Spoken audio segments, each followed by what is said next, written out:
dragon didn't let go. And if she let him in, really let him in, there would be no walking away. Before we find out just how dangerous Mr. Kong really is, I want to know, where in the world are you watching this love story from? Let me know your country in the comments right now. Okay, let's get into the story.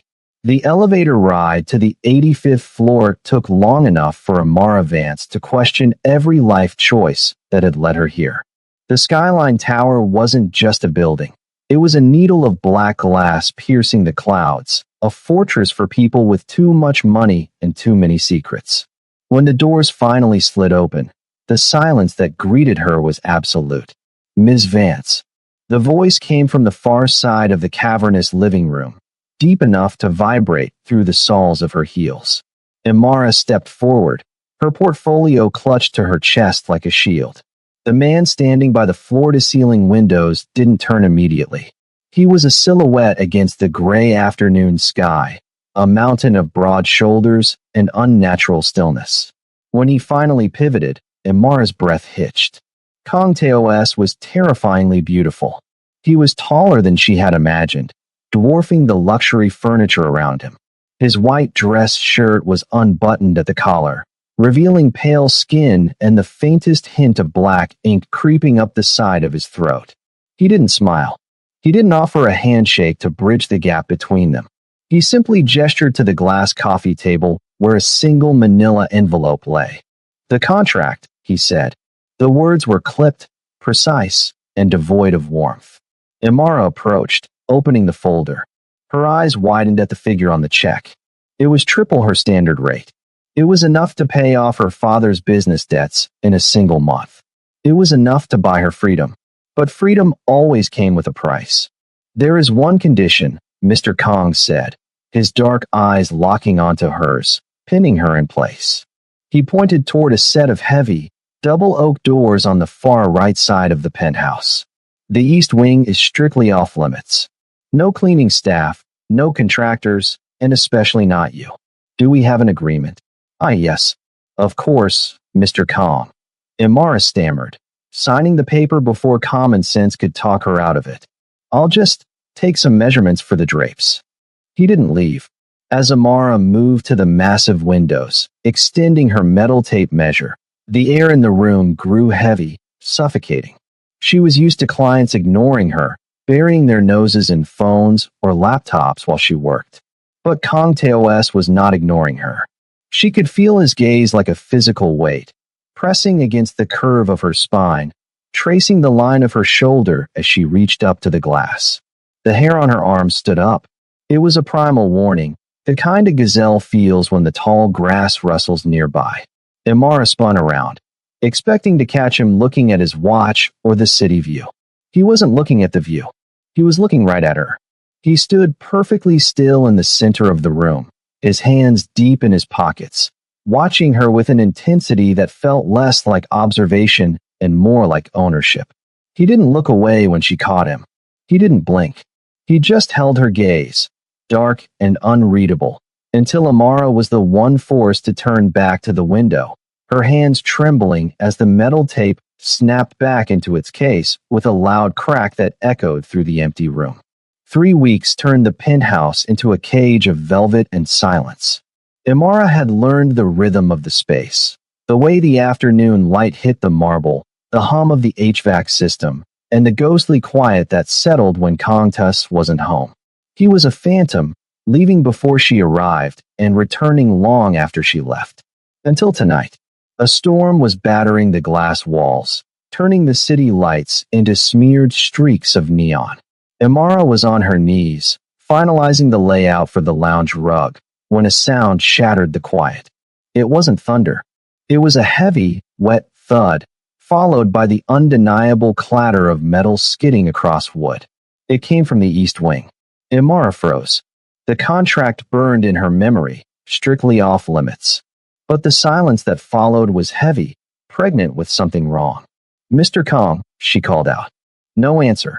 Only a low, ragged groan. Her heart hammered against her ribs as she approached the double oak doors. Fear told her to run to the elevator. Instinct told her to open the door. Her hand trembled on the cold brass handle. She pushed. The room beyond wasn't a bedroom. It was a war room.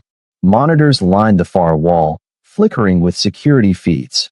A steel table in the center was covered in black handguns and dismantled silencers. And there, gripping the edge of the table with white-knuckled desperation, was Teos. He looked up, and Amara gasped.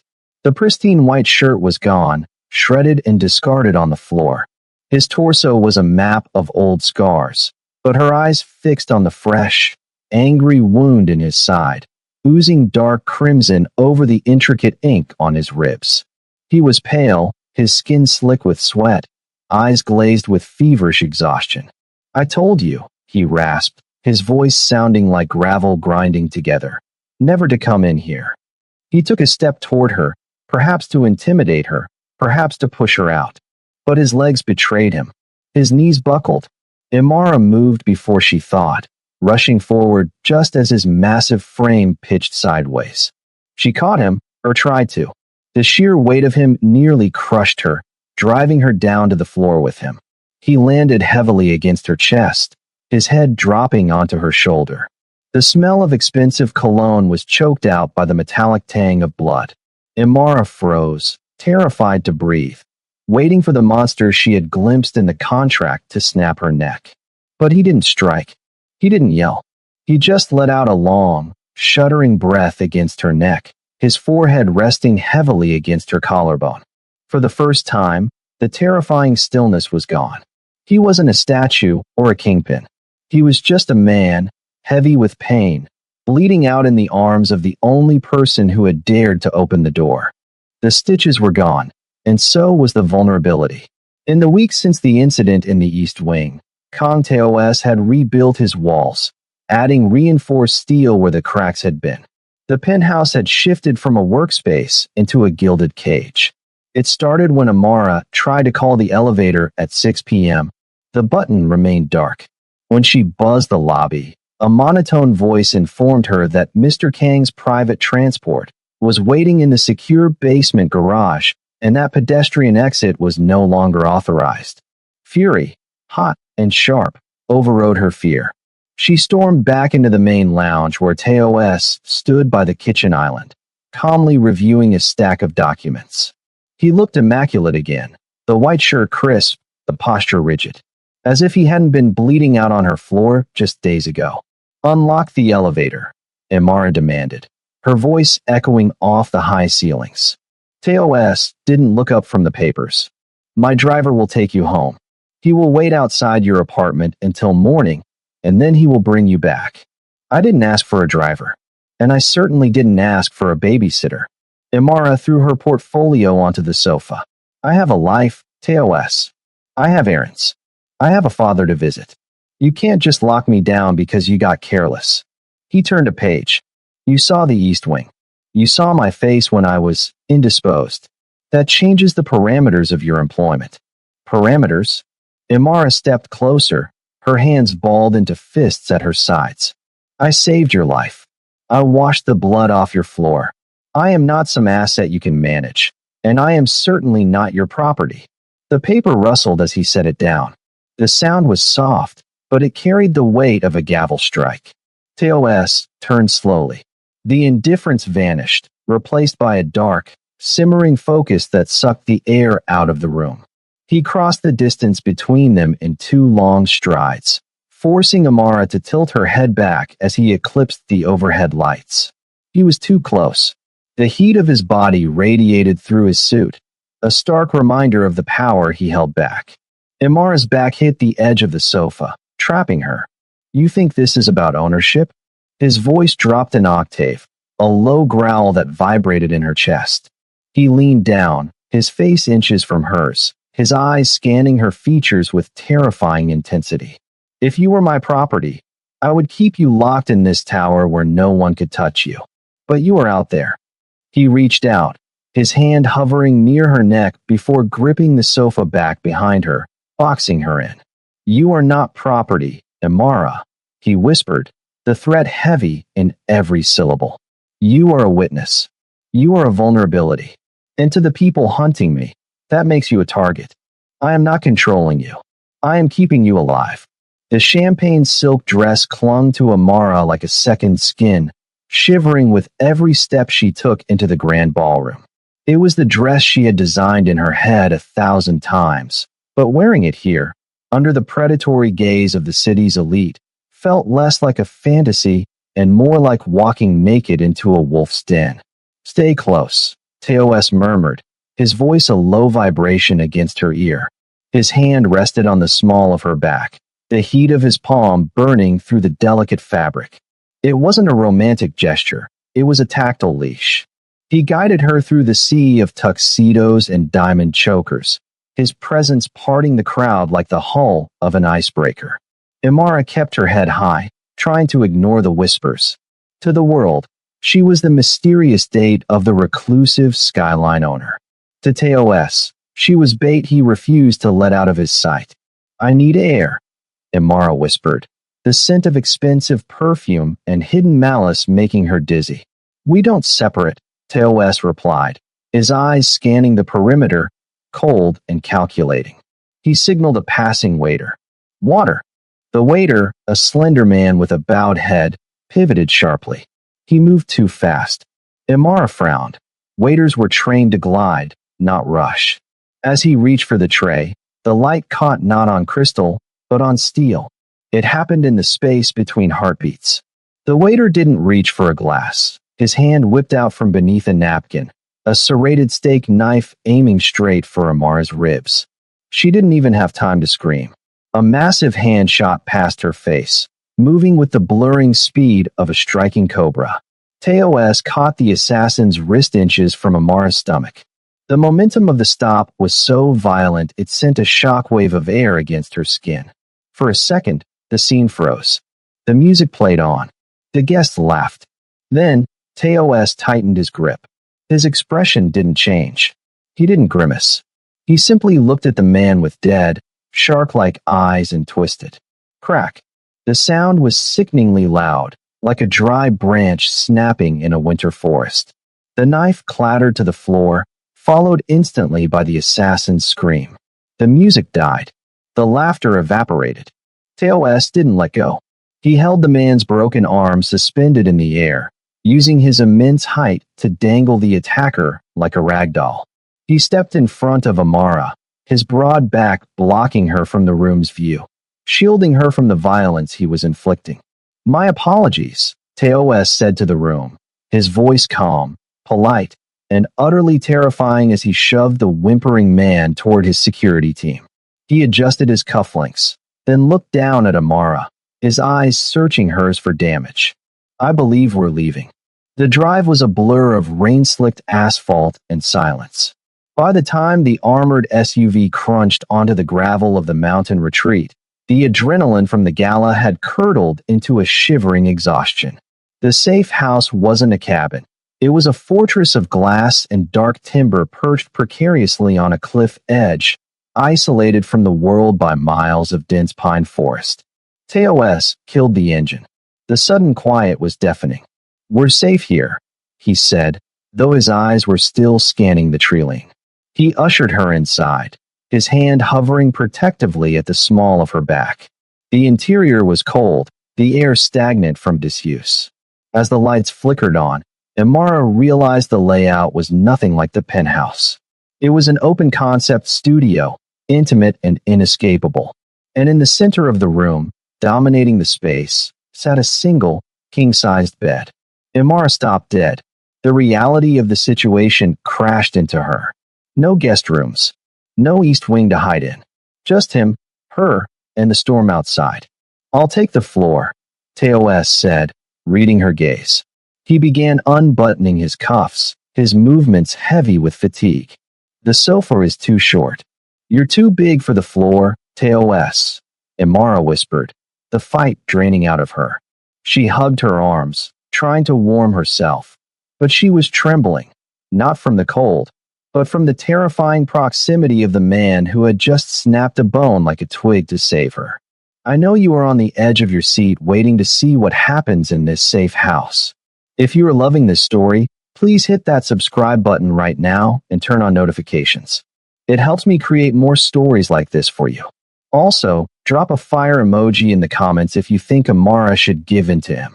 Teos froze, his hands still on his cuffs. He looked at her, really looked at her, and the mask of the Mafia Don slipped. In the harsh light of the safe house, he looked starved. Why me? Amara asked, her voice breaking. Why did you hire me, Teos? There are 1,000 architects in the city. Better ones. Safer ones. Why did you bring me into this world? He crossed the room slowly, stopping just inches from her. The scent of rain and gunpowder clung to him. He reached out, his thumb grazing her cheekbone, a touch so feather-light it made her breath hitch. I didn't hire you for the penthouse, Amara, he confessed, his voice rough with a truth he had kept buried. I was at a coffee shop on 4th Street 3 months ago. It was raining. I was tired. Of the blood. Of the noise. He leaned down, his forehead resting against hers. Then I saw you. You were sitting by the window, laughing at something on your phone. You looked like the sun breaking through a storm. You were so bright, Amara. I wanted to be near the light, even if I knew I would eventually burn it. The silence following his confession was louder than the storm raging outside. Teos stood frozen, his forehead resting against hers, waiting for her to run. He had admitted to stalking her, to dragging her into his hell because he was selfish enough to want her light. He expected fear. He expected disgust. He didn't expect her hand. Amara's fingers trembled as they drifted up from his chest, tracing the sharp line of his collarbone until they found the ink crawling up his throat. The black dragon. The mark of a killer. Her fingertips grazed the sensitive skin over his pulse, and Teos flinched violently. It wasn't a withdrawal. It was a shock, his body rigid as if he'd been burned. He was used to fists, to knives, to the recoil of a gun. He wasn't used to this. Does it hurt? Amara whispered, her eyes searching his. No, he choked out, his voice wrecked. It's just, no one touches me there. Not like this. The air between them ignited. The restraint that had held Teos back for months. The professional distance. The physical barriers. Snapped like a tension wire. He didn't pull away. He surged forward. His hands found her waist, his grip firm and possessive, backing her until her shoulders hit the cool timber wall of the cabin. He looked at her with a hunger that was terrifying in its intensity. Amara, he groaned, burying his face in the crook of her neck, inhaling her scent. Stop me. Please, stop me. I don't want to, she breathed. That was the only permission he needed. His hands moved to his shirt, fingers fumbling with the buttons he usually handled with surgical precision. He ripped it open, the fabric parting to reveal the full expanse of his chest, a landscape of muscle, old scars, and the dark, intricate ink that swirled down his torso. Amara's eyes widened. In the dim light, the sheer scale of him was overwhelming. He wasn't just tall, he was massive, a wall of power and pent-up desire that loomed over her delicate frame. Her gaze dropped lower, taking in the evidence of his need, the way his body strained against the confines of his trousers. The breath left her lungs in a rush. She didn't mean to say it out loud, but the shock bypassed her filter. That's so big. Teos froze, his breathing ragged. He saw the way her eyes widened, the instinctive tremor that ran through her body as she realized the physical reality of the man she was inviting in. He leaned down, his shadow engulfing her completely, bracing his hands on the wall on either side of her head. I know, Mara, he rumbled, the sound vibrating against her chest. He brushed his thumb over her bottom lip, his touch agonizingly slow. But you don't have to be afraid. I'll be gentle. I promise. The phone on the nightstand didn't ring. It simply lit up the dark room like a warning flare. Teos reached for it, his body tensing against Amara's back. He answered, his voice rough with sleep. Uncle. The voice on the other end was a jagged whisper. Forgive me, nephew. They threatened Giant. I gave them the mountain. Teos moved before the line went dead. He didn't explain. He grabbed Amara, rolling them off the bed just as the front window exploded inward. Shards of glass sprayed the duvet where they had been laying seconds ago. The safe house was no longer safe. It was a kill box. Stay down, Teos roared, flipping the heavy oak table for cover. He was a blur of motion, a pistol materializing in his hand as he returned fire into the darkness outside. Bullets chewed through the timber walls, sending splinters flying like shrapnel. Imara pressed her face into the floorboards, covering her ears, but the noise was deafening. Through the chaos, she saw a shadow detach itself from the broken window. A golden viper soldier had flanked them, stepping through the shattered glass, raising a shotgun toward Teos's exposed back. Teos was focused on the front door. He didn't see him. Imara didn't think. Her hand found the spare Glock Teos had left near the bed. It was heavy, cold, and smelled of oil. She lifted it, the weight foreign and terrifying in her grip. She pointed it at the shadow and squeezed. The recoil jarred her entire shoulder, a violent kick that knocked the wind out of her. The shadow crumpled. Suddenly, the shooting stopped.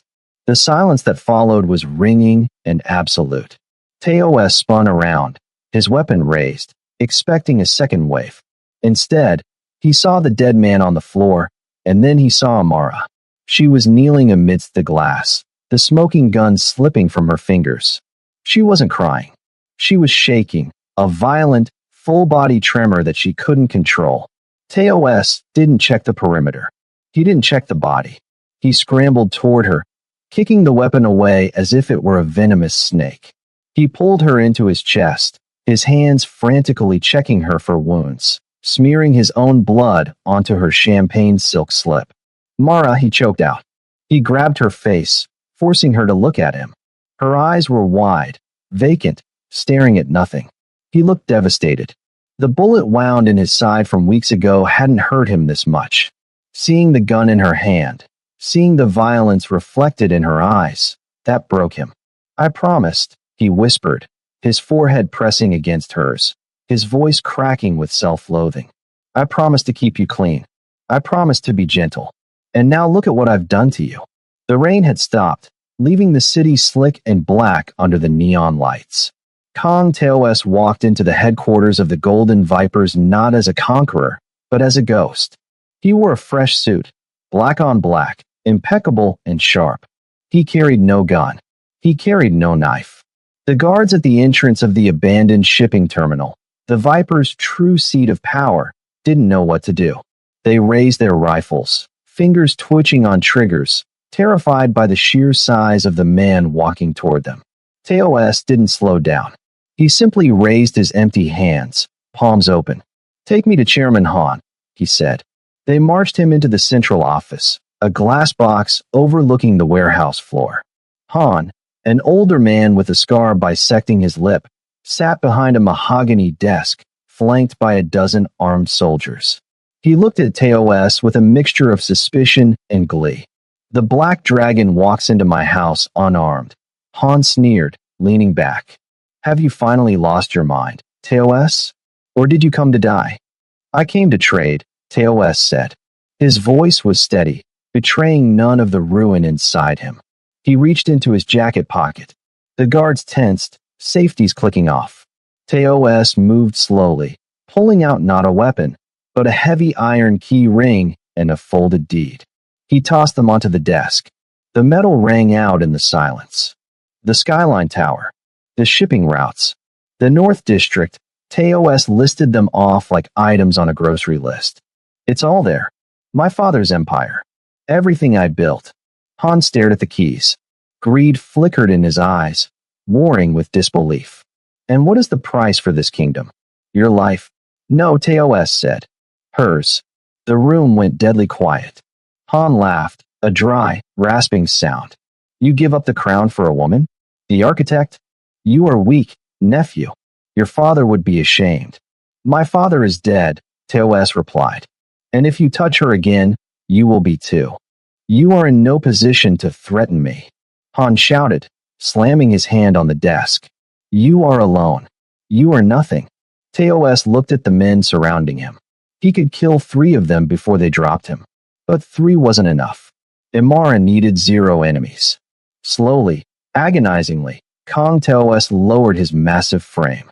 He sank down, one knee hitting the concrete floor, then the other. The sight of the giant bowing his head sucked the air out of the room. He didn't look at the floor.